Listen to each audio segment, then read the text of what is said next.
Trump's tariffs seem at the moment an exercise in power, but in the very short run, they will weaken America. They will weaken America because this is a policy of overkill. This is also a policy which shows that President Trump does not believe in friends, he believes in dependents. Prime Minister Modi has challenged effectively the economic imperialism of America. President Trump does not understand, I think, that while actions have consequences, language also hurts, language disrupts. The language that he has used in international diplomacy is not acceptable to the world. Prime Minister Modi has shown that he is not going to run to Washington to pay a flattery tax.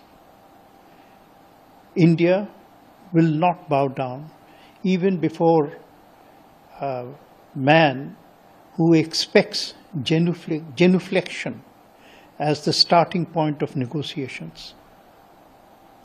This message has had a very important impact. These tariffs actually are now serving a have actually created a very historic moment. Suddenly, America, by its overkill, has energized and in a sense even reinvented alliances and blocs that had gone dormant. Today, BRICS, to give the best example, has become a big worry for Washington because BRICS by itself is now more powerful today than the American alliance across the world. The world spotlight now is focused this week on the meeting at SCO between Prime Minister Modi, President Xi, and President Putin. It is not focused on Washington. It has become a world in transition, and the price of President Trump's overkill will be a very heavy price. I myself foresee that America will soon become at its weakest point since 1914, in over a century, since before World War I, because America now has lost the faith of its allies in Europe, and America has lost the trust of its friends in the rest of the world, India being one of them. It will take a long time for the world to rediscover, if it can, trust in Washington.